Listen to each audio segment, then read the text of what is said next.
Assalamualaikum warahmatullahi wabarakatuh. Allahumma salli wa sallim wa barik ala habibika Mustafa Sayyidina Maulana Muhammadin wa ala alihi wa sahbihi asma'in, amma ba'du. Semua yang kami hormati, ada Pak Rektor, ada Rektor Senior Pak Arsoyo, ya teman-teman direktur, dosen semua yang saya hormati. Tadi katanya mau naik kelas ya. Kalau naik kelas dari rumah saya niatkan mari mengkaji diroyah. Diroyah itu melogikakan riwayat. Jadi misalnya kita sering dengar Rasulullah SAW sering ngendikan kalian masuk surga itu bukan hanya berdasar amal, tapi berdasar anugerah Allah Subhanahu wa Ta'ala. Oke, kita sepakat amal kita, perilaku kita, ibadah kita andaikan dikompensasi dengan nikmat yang Allah berikan tentu tidak seimbang. Untuk membayar itu saja sudah lunas. Jadi Anda semua tidak berhak masuk apa? Surga. Sehingga di beberapa riwayat dijelaskan ada orang yang 500 tahun ibadah, nggak pernah maksiat. Ditanya sama Allah, kamu masuk surga karena apa? Karena ibadah saya ya Allah. Ya sudah, surga kamu 500 tahun saja karena ibadah kamu 500 tahun. Ini cerita umur-umur orang dulu. Ya Allah katanya surga engkau ini selamanya. Ya kalau yang selamanya itu rahmatku. Kalau amal kamu terbatas ya surganya sesuai amal kamu ya terbatas. Ya sudah ya Allah, berarti masuk saya surga saya ini karena fadl engkau, karena anugerah engkau. Itu namanya apa? Diroyah. Diroyah itu satu kajian analisis di mana kita percaya riwayat, tapi kemudian punya logika, punya diroyah. Ini penting supaya tauhid kita ini kuat. Jadi dulu ada orang yang sangat cerdas, namanya Jubair bin Mut'im. Dia saking cerdasnya, juga kaya, juga tokoh, dikirim sebagai delegasi pembebasan Asra Badrin, tawanan Badar. Kemudian pas datang ke Masjid Nabawi, Nabi delalah pas baca Wattur wa kitabim mastur. Sampai pada titik Nabi baca Am khuliqu min ghairi syai'in am humul khaliqun. Apakah penciptaan yang sedemikian canggih itu dimulai tanpa perwujudan, tanpa sesuatu yang real, yang maujud? Orang itu langsung bersimpuh, matur, ya Rasulullah saya Islam. Ada kolbi yatir, hampir hati saya, otak saya, pikiran saya itu terbang. Karena logika yang dibangun ateisme misalnya, kalau alam raya ini dimulai dari nihilisme, berarti logikanya apa? Al-adamu yakhluqu maujudan. Alam raya ini kan maujud, maujud itu ada. Kalau yang lebih dulu itu ketiadaan, berarti ketiadaan menjadi sebab kewujudan. Kalau dalam bahasa Arab itu, Al-adamu yakhluqu maujudan. Sesuatu yang harusnya nggak jadi faktor karena ketiadaan, menjadi faktor sesuatu yang nyata. Itu kan nggak masuk akal. Ya, kalau alam raya ini ada al-adam sing yasbiku maujudan, berarti alam raya ini al-adamu yakhluqu maujudan. Sesuatu yang tidak ada, menciptakan yang ada. Dengan logika itu terus kita ngaji. Diajari sama guru-guru kita, sifat dasar Allah itu maujud. Wallahu maujudun qadimun. Terus masuk. Yang harus distatuskan pertama dari Allah itu apa? Maujud, wujud. Karena dengan wujud ini layak menjadi penyebab adanya alam raya ini. Sehingga ketika kita menolak faham nihilisme atau ateisme, faham tanpa Tuhan, tanpa pencipta awal, kita punya diroyah. Bahwa tidak mungkin ketiadaan ini menjadi sebab perwujudan alam raya ini. Yaitu am khuliqu min ghairi syai'in. Masa alam raya ini diciptakan tanpa sebab yang nyata, yaitu wajibil wujud. Siapa itu? Allah Subhanahu wa Ta'ala. Begitu juga menyangkut sholawat. Orang boleh beda pendapat tentang redaksi sholawat. Ada Muhammad ala Muhammad, ala Sayyidina Muhammad, Nabi Muhammad. Monggo lah, masalah redaksi saja. Tapi setelah dianalisis, Nabi itu Pak Rektor, jadi Nabi setelah Nabi Isa saking dihormatinya sampai dituhankan. Juga jadi Nabi yang ada cerita masih hangat, orang Yahudi itu bunuh Nabi. Jadi yang satu mendudukkan Nabi sedemikian tinggi sampai kayak Tuhan, yang satu menjatuhkan Nabi sedemikian rendah sampai dibunuh. Kayak apa susahnya jadi Nabi Muhammad SAW. Kemudian dengan gampang hadatin agama ini bikin syariat yang bernama sholawat. Redaksinya monggo lah sesuai tradisi masing-masing. Allahumma sholli ala Muhammad, Allahumma sholli ala Sayyidina Muhammad, ala Nabiyina Muhammad, monggo. Tapi yang jelas redaksi ini kalau di diroyah dikaji, Allahumma itu Tuhan, Tuhan itu pemberi. Wa Muhammadun wa in jalla qadruh abdun min ibadi. Muhammad apapun tinggi derajatnya tetap berstatus hamba. Sehingga agama ini terjaga oleh syihotus sholawat. Agama ini terjaga oleh redaksi sholawat. Yaitu Allah tetap pemberi sebagai Tuhan yang enggak tersaingi, la syarikalah. Rasulullah Muhammad wa in jalla qadruh, apapun prestasinya, bisa mi'raj, bisa apa saja, tetap seorang hamba yang butuh muhtajun ila rahmatih.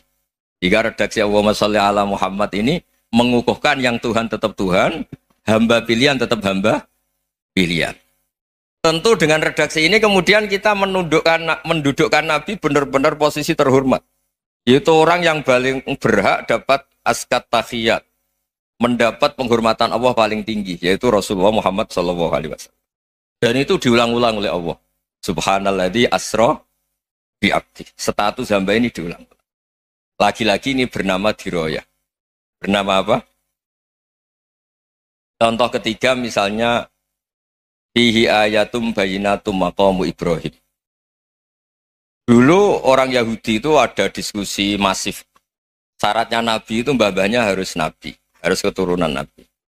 Kemudian semua Nabi rata-rata di Palestina, di Syam. Lalu Muhammadnya asal-usulnya dari mana? Tahu-tahu orang Arab kok Nabi, padahal orang Arab itu dulu jahiliyah. Alhasil terus diceritakan, bukti Muhammad ini turunan Ibrahim adalah ada jejak kaki Nabi Ibrahim di dekat apa? Ka'bah. Fihi ayatum bayinatum maqamu Ibrahim. Kalau Nabi Ibrahim pernah di Mekah, artinya beliau pernah meninggalkan turunan yang di Mekah.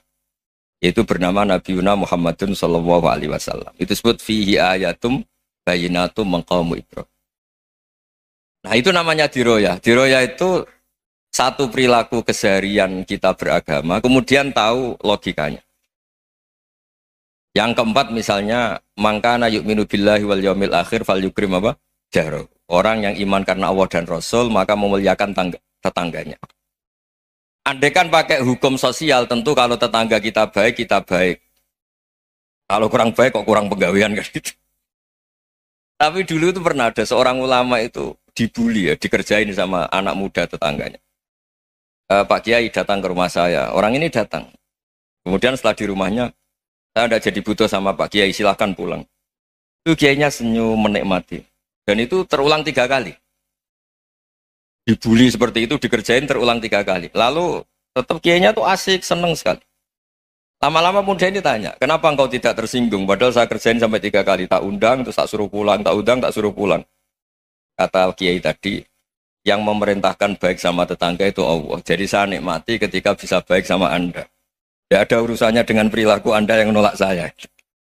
Nah itu terus kita tahu, memang motifnya kita baik sama tetangga karena iman sama Allah dan Rasul, bukan hukum kompensasi sosial. Jadi kalau mau diteruskan Pak Rektor, saya ngajar di sini ya karena perintah Allah itu orang alim harus ngajar, bukan karena perintah Rektor. Kalau diteruskan. Ya saya mohon juga gitu para dosen, para karyawan di sini kalau nggak khianat dengan UI itu karena takut sama Allah, jangan takut sama Rektor. Kalau Anda baik juga karena Allah, jangan baik karena apa? Rektor. Bagaimanapun ya semua kita ini makhluk. Makhluk itu la yadurru wa la yanfa. Begitu juga melihat Indonesia. Melihat saya ini kan ikut di UI itu lama sekali, ikut sama Profesor Zeni, dari Profesor Zeni nulis tafsir. Mungkin Pak Hersoyo tahu banyak, dulu Pak Lutfi ya tahu banyak. Tapi saya memang nggak pernah terbuka karena ya memang nggak ingin sebenarnya. Kondisi ini kondisi darurat. Sehingga saya tahu cara berpikir Profesor Zeni, ya tahu komitmen beliau pada UI. Dan pendiri UI memang ya banyak yang dari tokoh NU, Muhammadiyah, dari tokoh-tokoh ormas yang lain memang didirikan banyak orang. Hingga UI memang nggak milik ormas apa tertentu. Dari satu sisi memang baik, nggak dikuasai ormas tertentu. Tapi nanti kalau keterusan ya nggak berbentuk. Ya sudahlah dikelola saja. Sambil-sambil jelas, sambil-sambil kadang nggak jelas. Yang penting ikhlas tadi. Karena kalau terlalu asobia itu jadi repot. Kita ini yang nekuni fikih itu tahu. Kalau tidak kuno itu madhabnya Hanafi. Kuno itu madhabnya Syafi'i. Tahu-tahu seakan-akan Imam Syafi'i itu NU, Imam Abu Hanifah itu Muhammadiyah.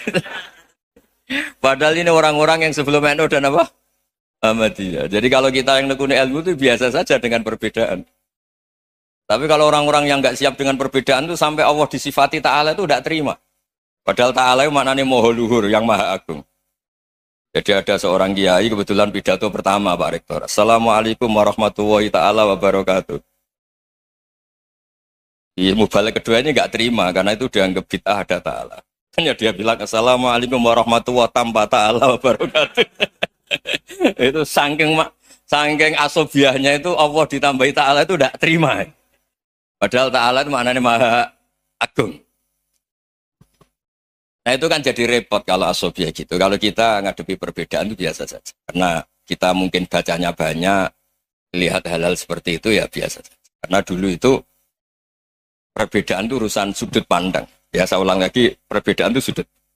Allah yang Tuhan saja sering didebat sama nabi-nabinya. Karena urusan sudut pandang apa? Saya beri contoh ya. Suatu saat Khalilur Rahman Ibrahim itu saatnya meninggal sama Allah, Israel disuruh. Itu Ibrahim saatnya meninggal, ambil nyawanya. Setelah datang ke Ibrahim, ya Khalilur Rahman Ibrahim, saya disuruh nyabut nyawa Anda. Itu Israel dipaksa mikir sama Ibrahim.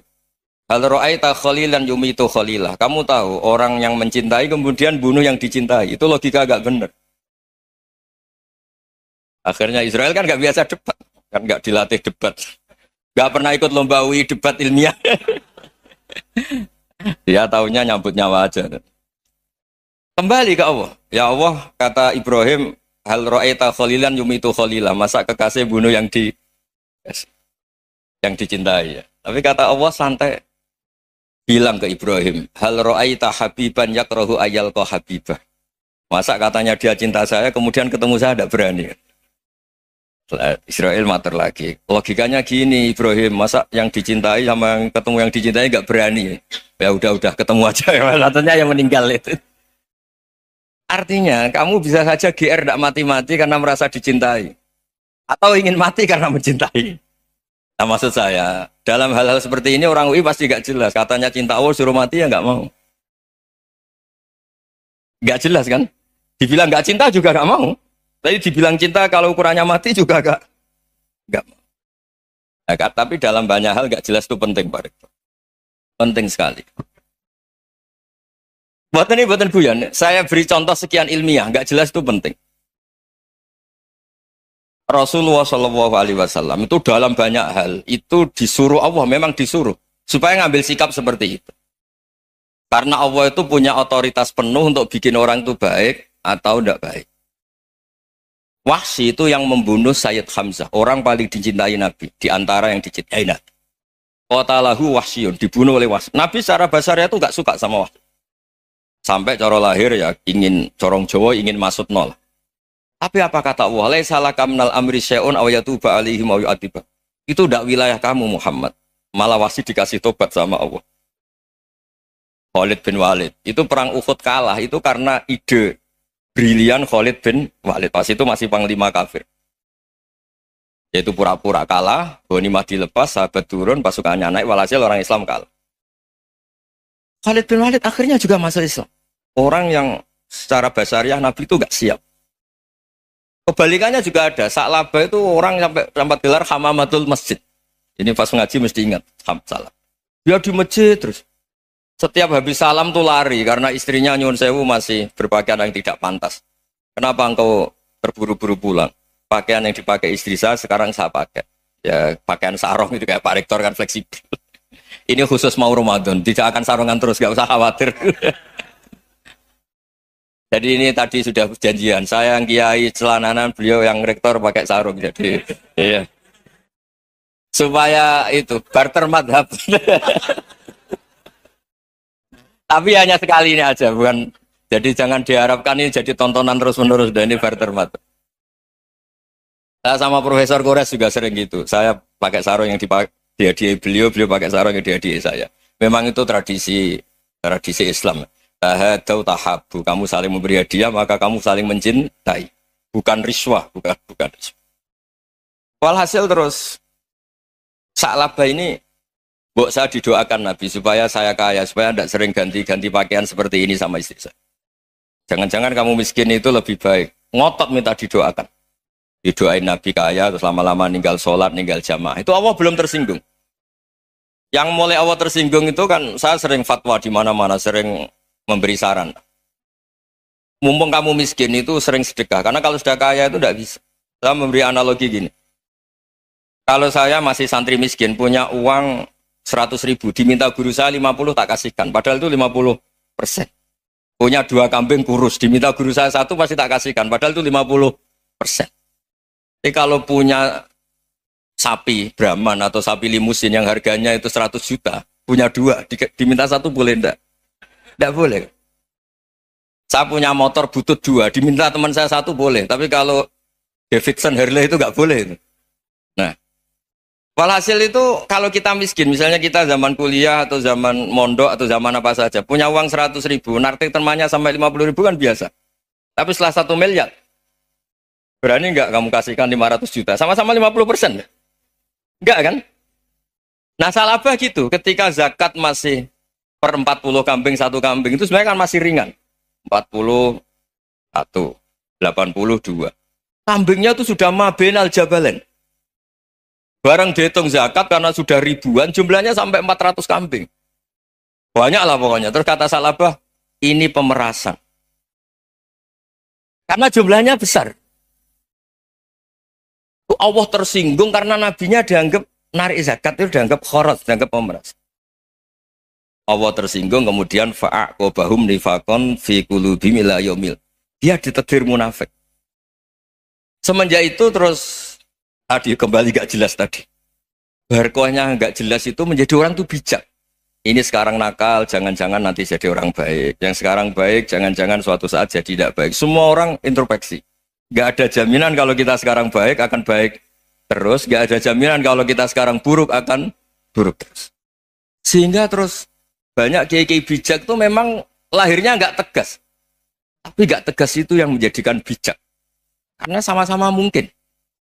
Itu yang disebut laisa laka minal amri syai'un aw yatuba alihi mau yu'adzib. Itu tidak wilayah kamu. Ketika Allah mengomentari orang munafik juga wa yu'adzibal munafiqina insya'a aw yatub.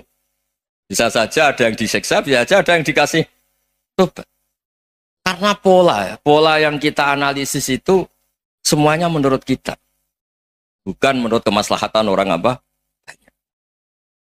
Saya punya sekian contoh cerita. Orang yang sowan kiai baik-baik, mungkin bawa gula atau salam tempel, tidak tahu lah. Itu tidak mesti jadi wali. Tapi kali Joko yang kenal Sunan Bonang, itu kenalnya itu karena ingin begal. malah jadi wali. Tapi tidak usah dicoba. Umar itu nyari Nabi itu mau dibunuh. Tapi malah tobat jadi orang baik. Jadi ini penting ngaji ya, supaya tidak tegas itu, tidak jelas itu kadang baik. Nah termasuk saya juga termasuk dia yang milih tidak jelas. Saya sering gojlok gini, Fajar Hadili ini murid-murid saya sering saya gojlok. Kalau semua sistem pendidikan kayak kampus, kayak UII, kayak UIN semuanya, itu sistem yang bagus. Karena tertib jam kuliahnya jelas, mata kuliahnya jelas. Kalau di pesantren itu Pak Harso, itu nggak tertib. Tapi justru itu enak, ketemu di jalan orang berani tanya. Nah ini kalau mbak-mbak misalnya menstruasi, mau belajar haid nunggu semester berapa baru tahu. Itu bisa sekian tahun nggak sholat karena nunggu pelajarannya baru diterangkan. Mau haji juga gitu, nunggu mata pelajaran haji. Kalau nggak jamnya, nggak mau dosennya ngajarin. Ya, kalau kiai kan nggak ketemu di jalan, tanya dijawab. Jam berapa juga dijawab. Artinya Indonesia itu berkah, ada sistem kampus yang tertib. Ya semoga termasuk tertib gajinya. Tapi tertib gajinya itu juga sebenarnya rugi. Saya sering ada pegawai negeri Gus, tolong doain saja di PNS enak jadi. Gajinya tetap. Kata saya nggak mau kalau gaji saya tetap. Kok bisa Gus enak tiap bulan mesti dapat gaji. Kalau tetap nggak naik-naik kata saya. Kalau kiai gajinya nggak tetap, tapi di atas yang tetap kata saya. Artinya Indonesia itu berkah. Kalau semuanya pakai sistem pendidikan setertib ini, orang mau tanya haid ya nunggu pelajaran haid. Bab haji ya nunggu pelajaran haji. Tapi kalau ketemu kiai itu enggak. Ya pokoknya saya pernah di pasar, Gus mau tanya. Tanya apa? Anak saya sih keluar darah terus gini-gini. Padahal biasanya khat hanya 7 hari gini-gini. Ya sudah kembalikan ke biasanya rudat ilal adat. Itu enggak usah sowan ke rumah. Juga enggak registrasi dulu, enggak daftar dulu. Ya ini enggak nyindir cerita saja. Supaya ini bukti koalisi beneran. Jadi saya yang kiai enggak tertib jam, koalisi sama yang tertib jam. Jadi kalau semuanya sistem kampus, nanti pertanyaan itu enggak bisa on time, enggak bisa setiap saat.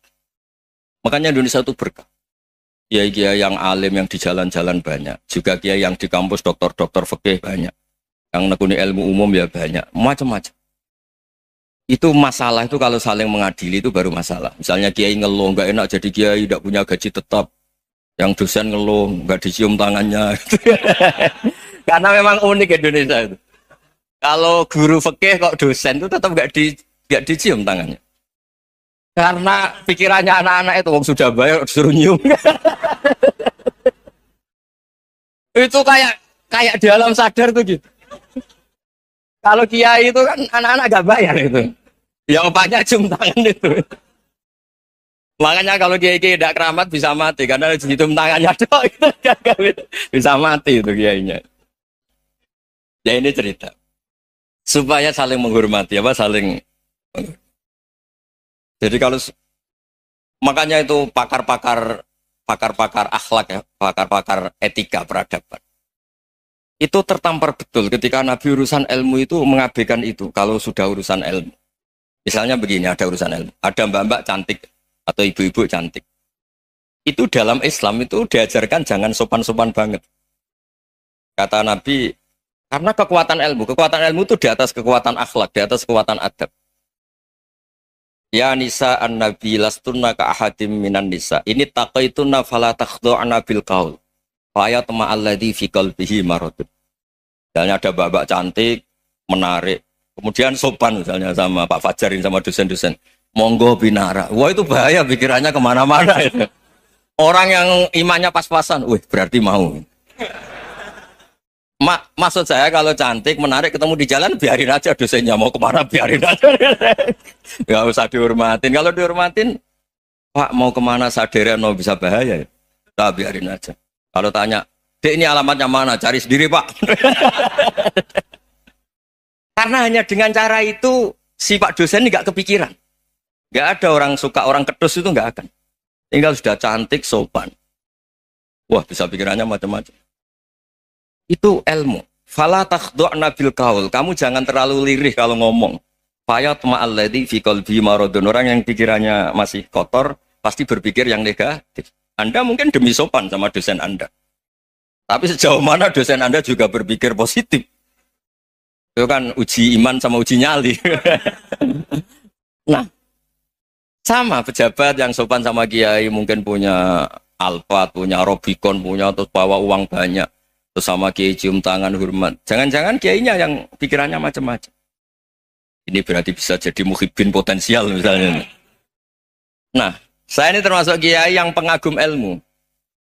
Sehingga saya sama orang yang medit, yang kikir sama saya itu saya senangnya bukan main. Kenapa? Karena kalau orang medit itu gak berhak nuntut. Tapi kalau orang lomo 1 juta minta surga, 2 juta ya minta apa? Surga. Gus, salam template. 200.000 aja kadang minta surga. Tapi kalau yang kikir-kikir ya sudah salaman tok sudah. Gak minta apa-apa kan dia tahu diri, nggak bayar kok minta. Maksud saya Islam itu luas, dinikmati saja Pak. Dinikmati saja. Nah itu diroya, maksudnya itu diroya. Diroya itu kamu tahu aturan Islam itu kamu harus yakin khairihi wa syarrihi minallah. Semua itu ujian, tapi kemudian dikaji. Makanya saya ini termasuk pengagum Imam Syafi'i. Imam Syafi'i itu dikasih tahu. Ada orang yang di depan engkau cium tangan hormat, tuh di luar ngomong-ngomong, ngata-ngatain Anda. Imam Syafi'i tertawa-tawa sewenang. Oh, ada ini dikata-katain di luar kok. Kok tidak kamu anggap munafik malah tertawa. Berarti saya wibawa, di depan saya nggak berani. Dianggap enteng saja. Dibilangin, sebagian orang kampung sini nggak suka sama engkau. Baguslah, tidak akan pinjam uang sama saya. Di mana-mana orang pinjam minta tolong tuh karena seneng. Kalau benci kan enggak. Intinya dianggap enteng saja. Yang terjadi di dunia itu semuanya dianggap enteng saja. Man asa ilaika faqat atlakoka. Yang berburuk sama kamu itu membebaskan kamu. Coba kalau akrab, titip. Ya misalnya akrab sama Pak Fajar. Bilangkan ke Pak Rektor, sangkat atau jadi guru tetap atau apa, kan ribet. Kalau tidak cocok kan nggak minta apa-apa. Makanya hati-hati Pak Rektor sama yang akrab-akrab itu. Itu dulu saya juga nggak paham. Di antara wasiat Bapak yang sering diulang-ulang tuh itu. Suatu saat kamu jadi kiai, ngelola orang nggak seneng tuh gampang. Sudah, situ orang lain. Tapi kalau ngelola orang nggak orang seneng tuh repot. Mintanya aneh-aneh. 100.000 aja minta surga. Hanya teman tenis saja minta naik jabatan. Intinya itu ya sudahlah dikelola. Yang seneng ya berkah, mungkin teman berjuang, teman diskusi. Yang nggak seneng ya berkah, karena ini tidak minta macam-macam, tidak seneng. Nah itu namanya diroya. Diroya itu satu kajian keilmuan yang menjadikan kita ini nyaman dengan riwayat-riwayat, panduan-panduan dari Rasulullah Shallallahu Alaihi Wasallam kayak tadi. Kenapa sih tentang baik sama tetangga, baik sama tamu? Hitung-hitungannya itu mangkana yu'minu billahi wal yaumil. Saya pernah dicium sama orang miskin yang akut, miskin betul. Itu tak ajarin, Anda ini lebih hebat ketimbang orang-orang kaya. Misalnya gini, misalnya ada komunitas rektor atau kiai besar. Saya ini kata orang banyak termasuk kiai besar. Mungkin kalau pinjam uang itu karena mau beli mobil, aksesoris mobil, karena kita kiai top atau rektor atau orang-orang top. Kalau sesama orang miskin itu pinjem-pinjemannya itu urusan beras, itu urusan nyawa. Keren mana? Nyelamatkan nyawa sama aksesoris mobil. Nyawa. Jadi pahala kamu pasti lebih besar itu. Itu senengnya jadi orang miskin terus keterusan sampai sekarang. Oh itu, lo coba kalau menteri sama menteri, rektor sama rektor, kira-kira pinjamannya apa Pak Arso? Kan kalau mau beli mobil atau mau umroh VIP, pokoknya yang keren-keren. Kalau orang miskin pinjam karena apa? Makan kan, beras kan. Makanya kalau yang sedang miskin monggo lah, kalau ingin teruskan. Maksud saya Islam tuh seenak itu, Islam tuh segampang itu. Sudahlah yang sedang miskin ya keren. Karena sekali sosial itu urusannya apa? Nyawa. Tapi kalau miskin semua ya Indonesia bisa tutup kan. Ya sudah yang kaya-kaya itu saya menyelamatkan Indonesia karena bayar pajak yang menjadikan Indonesia berjalan. Tapi ya dipakai yang benar. Nah, begitu seterusnya. Ada kiai miskin cerita ke kita. Terus enak jenengan alim, terus punya santri banyak, bisa ngajar di mana-mana. Saya bilang, hebat kamu. Dia hidup di daerah tertinggal. Itu yang diajarkan kan hanya tauhid. Kan nggak mungkin desa tertinggal baca fikih perbandingan madhab. Kan nggak mungkin. Kalau yang kayak Pak Fajar, Pak Sadali kan nggak mungkin. Fikih perbandingan apa? Madhab. Menyorot madhab dunia. Gaya engke-engke itu kan nggak benar. Tapi pertanyaannya, yang menyelamatkan masuk surga itu tauhid apa perbandingan madhab? Tauhid. Ini hanya mengajarkan fardu kifayah sunat-sunat. Ini Anda mengajarkan fardu ain. Surganya dulu kamu. Oh terus senangnya jadi kayak gitu. Karena yang diajarkan apa? Tauhid. Sementara kita yang gaya-gaya ini ajarkan perbandingan apa? Ada studi banding ke Al-Azhar kemana-mana. Ini enggak tauhid.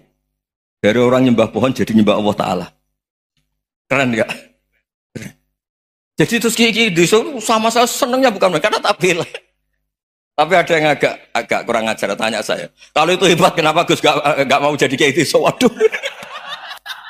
Wah ya repot kalau pertanyaan. Terus tak jawab, kalau saya jadi kayak gitu, kamu ngangsu ilmu dari mana coba? Ya dari jenengan, ya kalau sama gobloknya ada bisa. Ya sudah, Gus aja yang jadi kayak besar. Maksud saya, ya sudahlah kita begini seperti yang saya ajarkan di sini, saya sarankan. Supaya orang itu tahu. Nah, ini namanya diroyah, apa? Makanya kata Imam Ghazali itu kalau kamu ingin sopan gampang melihat anak kecil, wa aqallu minni dzamban, dia dosanya lebih kecil. Karena masih kecil kan, tentu secara dosa enggak banyak. Kalau melihat orang yang tua, wa aktsaru minni ibadatan, dia tentu ibadahnya lebih banyak karena umurnya lebih banyak. Sehingga terus semua orang lain tuh di depan kita itu hebat. Ya semua orang lain sama misalnya Pak ini rektor, Fathul Wahid rektor. Tanggung jawabnya lebih banyak, berarti pahalanya lebih banyak. Tapi sama, ketika melihat Nyon Sewu, melihat pegawainya yang secara lahir di bawahnya, ini tanggung jawabnya nggak banyak. Pasti salahnya juga enggak. Itu yang diajarkan Rasulullah SAW. Sehingga enak. Tapi kalau kita melihat orang lain selalu salahnya, itu pecundang. Allah saja tidak seperti itu kan. Amal baik ya ada khairan, amal buruk ya ada saron. Semuanya dilihat oleh Allah Subhanahu wa Ta'ala. Saya tuh punya teman Gus, agak beling, agak seenaknya. Dulu miskin. Wah itu seenaknya betul. Kayak kenal Tuhan. Tak tanya. Kenapa kamu seenaknya? 1 bulan tuh labanya bisa 200 juta sampai 500, sampai 1 miliar. Saya itu, Gus, setelah duha itu perkembangannya bagus. Duha, sholat duha itu. Saya pernah miskin, kan kata, apa, ingkana rizki fisama, apa, wa ingkana qalilan, ya kalau fisama fa'anzilu, terus wa ingkana qalilan fakasirhu, kalau sedikit perbanyak. Ini trennya sudah benar semua. Nah, wa ingkana, apa, ya, haroman fatohiru, kalau haram yang kau sucikan. Makanya saya seenaknya, kalau qalilan sudah fakasiru, paling trennya yang nggak benar juga fatohiru. Kata dia yakin kalau yang nggak benar-benar sudah disucikan Allah, karena yang lain-lain sudah. Dari miskin sudah kaya, qalilan sudah fakasiru, paling yang haroman juga sudah fatohiru. Gitu. Tak tanya, lah kamu kok tahu? Polanya sudah ada Gus, karena sang qalilan. Kamu sembrono sama Tuhan kok begitu kan? Tapi apapun itu, seneng saya. Seneng saya sering salah teh, makanya saya mohon yang sekarang miskin, sedang miskin itu ya ndak usah nyesal banget-banget. Kalau ingin kaya monggo lah, namanya orang juga ingin. Ya, tapi Anda harus bangga. Sosial antar kalian adalah urusan nyawa dan itu pahalanya luar biasa. Supaya kita, nah yang kaya-kaya juga boleh GR lah, karena pembayar pajak. Dan itu bisa menyelamatkan apa? Indonesia Raya. Begitu seterusnya. Itu yang diajarkan Nabi, antawadu'u hatta la yabghiya ahadun ala ahadin. Kamu semua harus tawadhu sehingga antar kalian tidak saling tidak sopan, tidak saling liar, tidak saling mendolimi. Termasuk tadi sikap gak jelas tadi. Orang dolim yang sekarang dolim bisa saja tobat, yang sekarang soleh bisa saja nanti. Semuanya itu mungkin. Kita diajari ya muqallibal qulub tsabbit qalbi ala dini. Jadi keliru kalau kita dalam banyak harus tegas, gak mesti. Al halalu bayyinun wal haramu bayyinun. Tapi ada wa bainahuma umurun mustabihat. Ada yang wilayahnya itu abu-abu. Misalnya ada perempuan cantik, misalnya contoh paling gampang. Kalau kamu ajari secara serius, kamu bisa aja tergoda jadi fitnah. Tapi kalau orang soleh gak berani ngajarin, kemudian digunakan orang fasik, malah menjadi orang nakal, kita juga tanggung jawab. Kamu mau tegas gimana? Wilayahnya sama-sama mungkin. Wilayahnya sama-sama mungkin. Yang dekat pejabat mungkin terkontaminasi KKN. Tapi kalau pejabat gak dekati orang soleh, punya perilaku yang gak soleh, yang repot juga Indonesia kan. Nah hal-hal seperti itu kita tidak perlu ngambil sikap. Maksudnya gak usah ngambil sikap, ya kita buktikan kalau milih satu madhab, kita buktikan semuanya lebih baik, semuanya lebih bermanfaat, semuanya lebih berperadaban. Karena gak bisa dihindari wabena humain. Termasuk nyuwun sewu, saya mohon maaf sama mulai Pak Harso, Pak Lutfi sampai Pak Fathul Wahid. Saya ini termasuk kiai yang gak suka dekat sama orang-orang top. Bukan karena hasud. Memang konstitusi kiai harus gitu, la tamuddanna ainaika. Kenal orang lebih tinggi itu kan resiko. Misalnya saya kiai desa, mungkin punya keri tua sudah seneng, punya kijang tua sudah seneng. Gara-gara kenal Pak Wahid naik Kempri, waduh kok saya kalah itu. Kenal orang itu kan resiko. Mungkin dosen-dosen sini kalau kenal saya di Rembang juga resiko. Di sini gak ada cium tangan, biasa dosen, wah gak enak jadi dosen. Jadi memang harus dibatasin. Sekiranya mungkin orang terus, karena latamud dan nanawa ainaika ilham. Kamu jangan sering melihat orang lain yang mungkin secara lahir dapat nikmat yang lebih tinggi timbang Anda. Kalau kamu nggak bisa ngelola hati Anda bisa hasut, Anda bisa dengki. Paling tidak Anda bisa ada syukur. Saya itu sering didolani pejabat. Juga sering melihat pejabat di TV-TV. Naik mobil aja ada yang naikkan. Bahkan kalau wudhu itu anduk aja ada yang bawa. Itu kalau yang nggak kuat, wih naik jadi pejabat. Ya makanya terus konstitusi kiai itu mengatur, sudahlah mata kamu itu kamu batasin. Jangan melihat sesuatu yang potensi ya, potensi menjadikan Anda tidak apa syukur. Jadi saya mohon, ini memang konstitusi saya sebagai kiai, jadi saya tapi di hati saya tetap akrab. Saya doakan semua untuk UI, untuk semua orang Indonesia kita doakan. Kita ingin semuanya tambah baik, tambah baik. Ya, ngoten mawon. Assalamualaikum warahmatullahi wabarakatuh.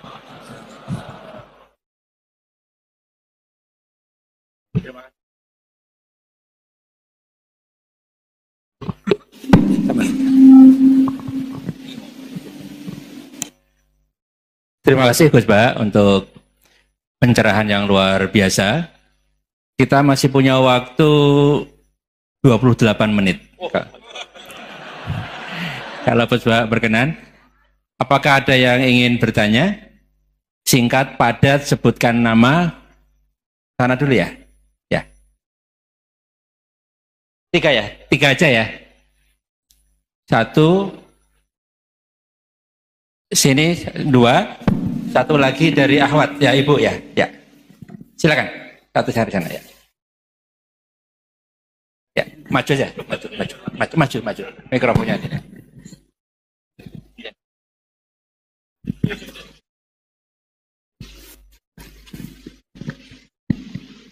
Bismillahirrahmanirrahim. Assalamualaikum warahmatullahi wabarakatuh. Perkenalkan Gus Baha, nama saya Boyi, mungkin agak beda dengan pada umumnya. Saya bukan dari kalangan santri, tapi ketika mendengar ceramah Gus Baha pada awal-awal saya kuliah itu merasa kok kayak sebelumnya kenapa tidak masuk santri aja gitu. Karena ternyata toh yang diajarkan juga banyak dasar-dasarnya atau prinsip-prinsipnya yang sama dari jalur berpikir dan lain sebagainya. Yang ingin saya tanyakan di sini adalah ketika Gus Baha menyampaikan tentang diroyah, mungkin singkat saja Gus, apakah diroyah ini alat atau ilmu universal yang bisa digunakan ketika berdialog dengan orang-orang yang mengatakan itu kan kaidah kalian gitu, itu kan kaidahmu. Ada hal-hal yang memang tidak bisa dipersamakan atau tidak bisa digeneralisir. Ya mungkin seperti itu Gus. Dan juga yang terakhir, kalau boleh saya izin bersalaman boleh Gus. Kesempatan. Oke, Assalamualaikum warahmatullahi wabarakatuh.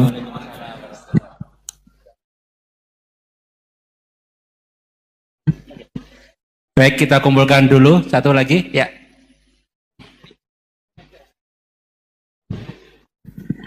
Cek. Bismillahirrahmanirrahim. Assalamualaikum warahmatullahi wabarakatuh.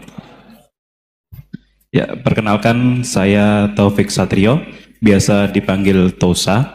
Ya. Ya. Singkatan. Baik, langsung saja mungkin untuk pertanyaannya. Di Yaumil Akhir nanti kan ada yang namanya Yaumil Mizan.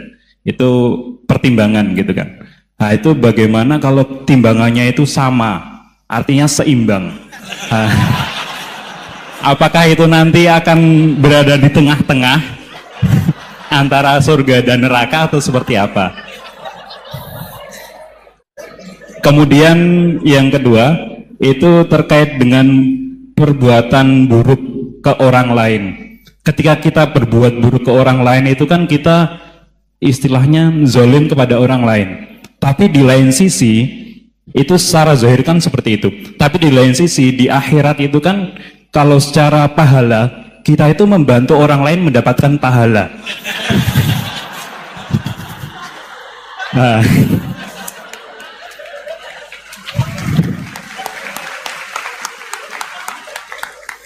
jadi seperti apa Gus? Terima kasih. Assalamualaikum warahmatullahi wabarakatuh. Terima kasih Mas Tosa ya. Silakan Ibu ya.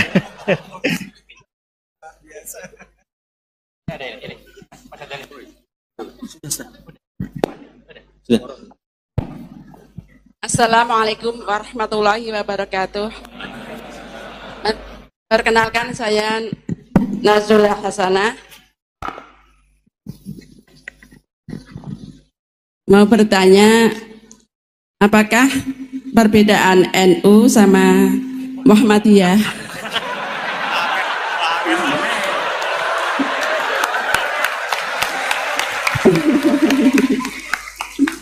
Tadi kan dijabarkan. Terus dalam sholat subuh itu kan ada yang pakai doa kunut, ada yang enggak. Tolong jabarkan. Wassalamualaikum warahmatullahi wabarakatuh. Waalaikumsalam. Baik Gus, ini ada 3 penanya. Mas Boy tadi terkait dengan diroya, apakah ini universal, termasuk untuk yang non muslim bahkan gitu kan. Kemudian yang kedua dari Mas Tosa, hisab yang seimbang Gus, kasusnya gimana ini. Yang kedua terkait dengan kalau berbuat buruk kan membuat pahala untuk yang bersangkutan itu. Seperti orang puasa dikasih minum gitu kan ya. Ya. Terus kemudian puasana ini beda antara NU dan MU, kira-kira itu ya. Silakan saja. Ya.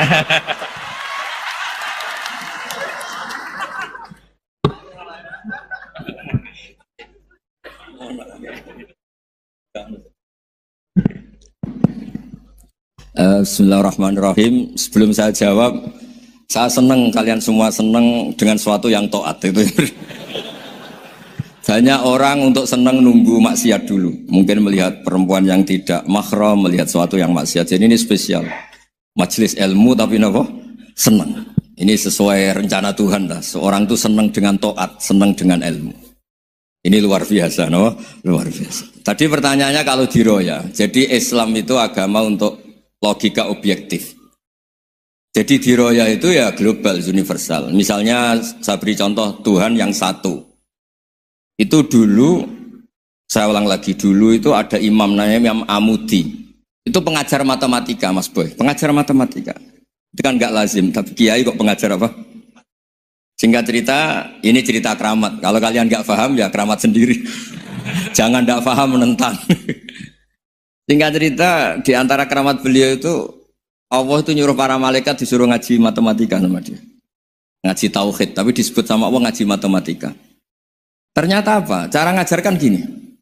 Misalnya ngajarkan diterang titik. Angka 2, 3, sampai 1 miliar, 1 triliun. Nisbatusnaini ilama la nihayatalaha. Itu nisbatul fard asli.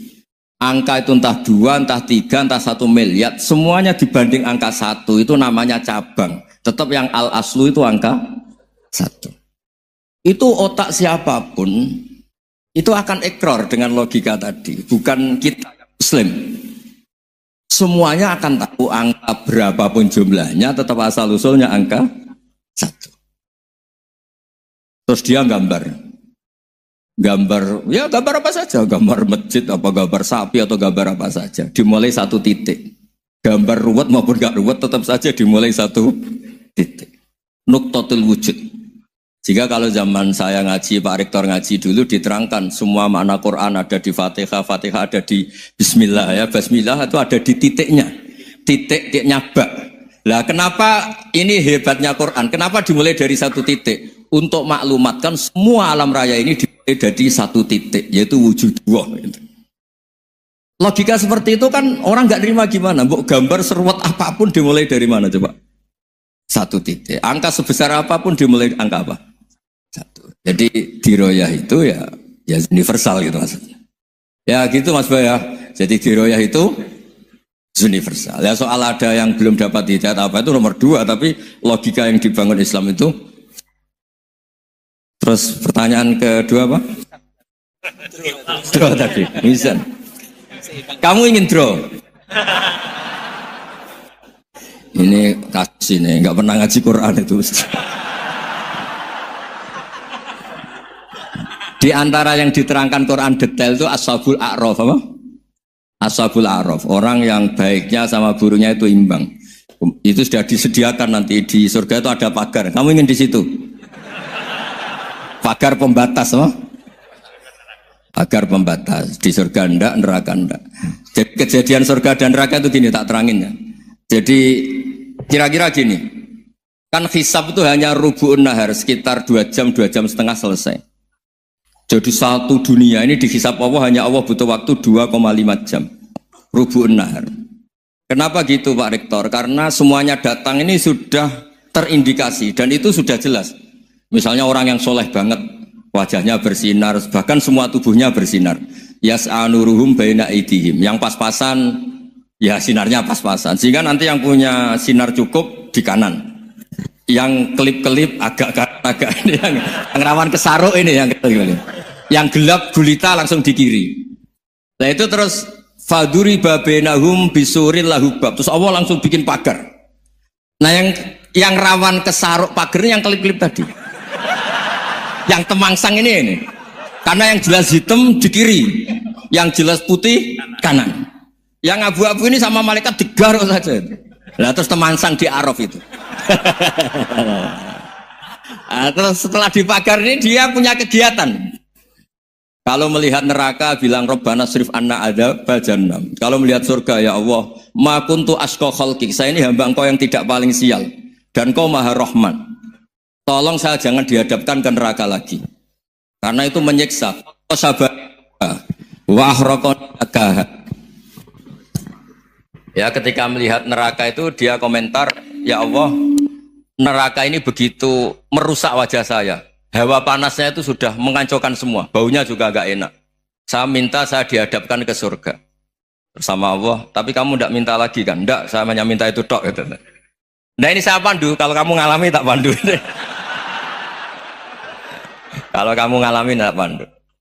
Sama Allah terus diberi janji supaya tidak minta yang lain. Tidak, saya tidak akan minta lagi. Terus melihat surga. Nah, di surga melihat orang kayak gitu kan. Di surga nanti kalian kan hura-hura semua. Wah, istri yang di dunia kurang cantik, rewel, yang di surga itu istrinya cantik semua, gak rewel semua. Gak minta belanja, cantiknya gak usah ke salon, pokoknya top lah. Terus dia melihat, tersiksa, cara Jawa ngiler. Weh, masa ngelihat tok? Akhirnya ya lama-lama berani ngajukan, ya Allah masa ngelihat tok? Gitu. Buat dikasih masuk gitu. Ya terus, tapi kamu kan janji gak minta lagi. Ya terus ngerayu-ngerayu Tuhan lagi. Akhirnya walhasil nanti kalau betul-betul A'raf itu nasibnya akhirnya masuk surga. Tapi tadi digarap dulu lah, dikerjain dulu. Itu lama sekali perjalanannya, memang lama sekali. Nah soal orang membunuh itu, apa contohnya tadi? Berbuat buruk sama orang lain, ya apapun lah. Berbuat buruk sama orang lain itu, kalau faktanya nanti tobat, Allah yang bisa ngelola itu. Makanya Nabi pernah senyum-senyum, pernah tertawa-tawa. Sungguh ketika Allah menghendaki rahmatnya itu semuanya indah. Yaqtulul qatil fayatubu hadza. Jadi ada orang yang saya membunuh, terus dia tobat serius, kemudian al-maktul yang dibunuh ini masuk surga karena madlum, qatilnya karena tobat serius juga masuk surga. Ya begitu juga di kedzaliman-kedzaliman yang lain. Jadi ya makanya tobat itu penting sekali. Ya taruh saja begini yang terkenal ya, contoh Wahsy itu jelas di surga karena syahid dibunuh Wahsy. Apa Hamzah? Hamzah ini jelas di surga karena matul syahidan, dibunuh secara syahid oleh Wahsy. Tapi karena Wahsy tobatnya serius, nanti juga di surga. Begitu juga keburukan-keburukan yang lain. Jadi tobat ini misalnya ada orang hartanya dicuri. Tentu yang dicuri ini kalau dia orang baik, ya mungkin secara formal lapor polisi, tapi kalau dia orang baik mungkin ridho lah, sudah itu sudah ridho kan. Berkahnya ridho, dia menjadi orang baik karena ridho diuji Allah, hartanya apa? Dicuri. Kemudian yang mencuri tobat, entah harta itu dikembalikan, entah dikasihkan masjid sebagai amalnya yang dicuri, entah apa-apa, Allah ngasih tobat orang ini. Kemudian sama-sama jadi orang baik, kemudian sama-sama di surga. Makanya itu Nabi sampai senyum-senyum, betapa rahmatnya Allah tidak terbatas. Sama lagi, betapa rahmatnya Allah tidak terbatas. Bahkan qatil sama maktul bisa ngopi di surga bareng tadi itu. Karena ya tadi, masyhur itu. Yang paling legenda dalam sejarah Islam kan, saya pernah membunuh orang yang sangat dicintai Rasulullah. Sebagai tobat saya akan membunuh orang yang paling dibenci Rasulullah. Singkat cerita, Wahsy ini menangi bunuh Musailamah al-Kadzdzab, orang yang ngaku-ngaku Nabi yang merusak tatanan apa? Islam. Apapun itulah, cerita-cerita apapun itu. Makanya saya sering cerita, kalau preman pasar itu tobat, bu, jangan nyapu masjid. Tobatnya tetap di pasar, yang dulu pasar gak aman karena dia, sekarang aman karena dia. Jangan tobat terus nyapu di pasar, pasar diganti soksisennya, pengganti. Itu gak fair apa? Jadi kalau tobat itu harus seimbang dengan zaman salahnya. Zaman apa? Kayak Umar. Ketika dia kafir itu orang Islam dibikin takut. Terus ketika dia Islam, gantian orang kafir dibikin takut. Pertama dia Islam langsung marahnya Abu Jahal pula. Awas kalau ganggu Rasulullah, ngadepin saya. Itu fair. Kenapa? Fair. Jangan tobatnya bikin orang takut, setelah tobat ke masjid, nyapu. Yang di pasar diganti penggantinya tetap gaduh. Gak boleh, harusnya kalau lama bikin pasar takut, ya sekarang lama bikin pasar apa? Aman. Itu tobat yang apa? Seimbang. Ya kira-kira gitu ya. Nanti tak pandu kalau sudah di Arab. Terus gimana? Yang ketiga NU sama MU. Satu itu beda seragamnya dan logonya.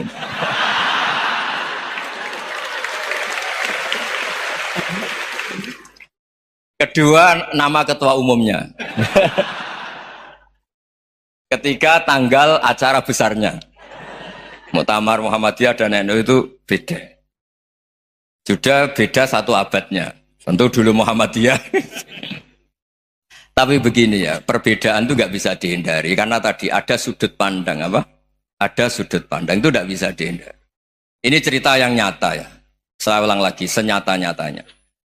Andaikan betul Rasulullah itu hanya kunut 1-2 kali, maka kalau menurut mazhab Syafi'i, apa salahnya melakukan sunnah terus-menerus meskipun Nabi itu melakukan hanya beberapa kali? Karena pertama, sesuatu yang pernah dilakukan Nabi pasti akan menjadi sunnah yang terus-menerus. Nabi itu puasa Senin Kamis juga tidak selalu. Salah kalau ada orang bilang, Nabi malah takut kalau ibadah sunat dilakukan terus-menerus, karena nanti takut dikira wajib. Itu masyhur dalam kaidah usul fikih. Tapi yang tidak kunut juga tidak salah, karena ya tadi Nabi ya pernah kunut, Nabi juga pernah tidak kunut, karena nabinya orang banyak. Kan bukan nabi kelompok tertentu, no? Jadi sederhana. Terus menyangkut ini, dengerin betul, sujud. Sujud itu banyak ulama yang mengatakan untuk sah itu harus melibatkan 7 anggota. Umirtu an asjuda ala sab'ati azumin al-jabha wal yaden warrubaten wal qadamen. Saya diperintahkan sujud itu melibatkan 7 anggota, yaitu jabha, yaden 2 tangan, 2 lutut, terus 2 qadamen. Tapi Imam Syafi'i ngendikan, andaikan ada pendapat yang mengatakan ukurannya cukup jabha, maka itu juga benar. Karena Nabi ketika sujud ngendikan sajadalaka waj'i wa sam'i wa basori. Ya Allah telah sujud ke engkau wajah saya, jabha saya. Nabi tidak menyebut tangan, tidak menyebut rubaten, tidak menyebut qadamen. Ini wajah dua wajah, ukurannya itu hanya jabha. Itu kayak iya, kayak enggak. Nah, hal-hal seperti itu yang menjadikan ada ijtihad. Ijtihad itu satu pemikiran yang cara sudut pandang itu kayak iya, kayak enggak. Nah, itu terus ada al-madhaibul arba'ah. Terus ketika implementasi di Indonesia, dulu Mbah Ahmad Dahlan juga ngaji Mbah Soleh Darat, Mbah Hasyim Asy'ari juga ngaji Mbah Soleh Darat. Ketika di Mekah sama-sama ngaji Syekh Khotib Minangkabau, sama-sama ngaji Syekh Mahfud Termas. Jadi ya kalau di keluarga kita itu ya biasa aja, perbedaan-perbedaan itu selama masih ilmiah dianggap biasa aja. Karena memang ngelola sudut pandang itu nggak bisa ditertibkan. Nabi Yahya itu suka berkawan orang soleh. Karena berkawan orang soleh itu enak. Tapi kalau Nabi Isa suka dadani desa-desa tertinggal yang masih macam-macam. Ketika ditanya, kenapa engkau suka berkawan orang-orang gitu? Ana tabibun udawil mardo. Di mana-mana kiai itu ya nyembuhkan yang sakit. Jadi kalau dakwah yang sudah iman tuh akeh tunggale gitu. Tapi dakwah gitu kan tantangan. Itu sudut pandang. Ada nabi itu yang tertawa terus guyon terus. Yang satu murung terus. Ya sama Nabi Isa dan Yahya kan satu angkatan. Mali aroka dohikan. Fakaan nama tak manumin makrillah. Kamu kok tertawa-tawa terus, seakan-akan nggak ada adab saja. Yang satu tanya, mali aroka abisan kaan nakata kena tumir rahmatillah. Wong kok murung terus, kok dunia orang rahmat deh. Nah, Anda ini orang hebat. Guyu banter ya iso, nangis banter ya iso. Nah, itu sudah orang kombinasi itu. Isa ya mau, ya mau, Muhammadiyah ya gelem, NU ya gelem. Ya maksudnya sudah biasa aja. Karena tadi konstitusi NU yang mengatakan ibadah harus ikhlas karena Allah, Muhammadiyah juga sama harus ikhlas karena ya sudah, kalau karena Allah sudah selesai kan. Yang menjadi masalah itu kan identitas untuk hadun nafsi, untuk diri sendiri. Kalau kita ikhlas masalahnya apa? Coba masalahnya apa coba? Imam Syafi'i pernah di Masjid Abu Hanifah yang tidak kunut. Beliau enggak kunut. Ketika tanya, lima ada tarokal kunut, ikroman di hadal madhab. Saya menghormati madhab ini. Jadi ya biasa. Sebaliknya juga sama. Orang-orang Hanafi kalau Imam Syafi'i kunut ya ikut kunut. Karena kalaupun Anda yakin itu tidak disyariatkan, kamu juga yakin itu tidak membatalkan apa? Sholat. Itu yang perlu dicatat. Kalau Anda tidak yakin sunat, kan tidak yakin kalau itu membatalkan sholat. Jadi sebetulnya kalau dianalisis secara keilmuan itu ya semuanya normal. Karena tadi Rasulullah itu al-Bahrul Muhit, Nabi itu lautan yang luas sekali. Orang akan mengambil air sesuai kapasitas masing-masing. Dan akan merasakan kualitas air juga sesuai kapasitas masing-masing. Orang yang sangat haus melihat air seteguk ini luar biasa. Tapi yang tidak haus mungkin melihat itu biasa-biasa saja. Jadi makanya saya mohonlah, sudahlah itu biasa saja, apalagi secara sanad ya sama, secara tradisi sama. Ya soal perbedaan tidak harus dengan NU, antara Muhammadiyah juga biasa beda. Mungkin di UI antar rektorat juga beda-beda. Yang satu suka dekat rektor, yang satu suka enggak. Monggo asal itu niatnya ikhlas. Terakhir saya beri cerita, ada sahabat ditanya, "Sifli wajah Rasulillah." Coba tolong saya ceritakan wajahnya Nabi kayak apa.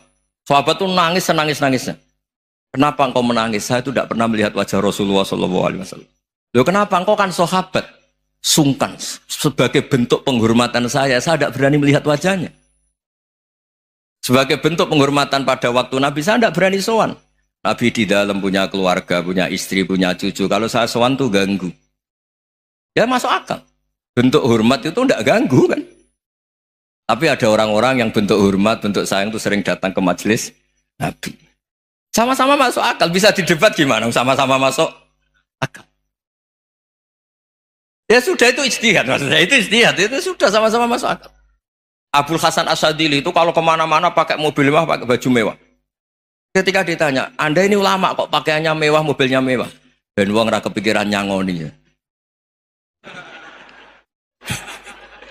Tapi nak kowe tawaduk melas, terus dibalik nombal musake. Ngono ra iso mulai ya ini. Ya tapi misalnya semua gitu mesti ada yang salah paham, itu keangkuhan. Tapi kalau semuanya kelihatan gembel, nanti orang trauma jadi kiai. Takut kayak itu. Ya sudah, itu wilayah ijtihad, sudah tidak usah ya, pokoknya sudah, yang penting ikhlas. Anda berani tanggung jawab nanti ketika ketemu Allah Subhanahu wa taala. Nggih, ngoten. Assalamualaikum warahmatullahi wabarakatuh.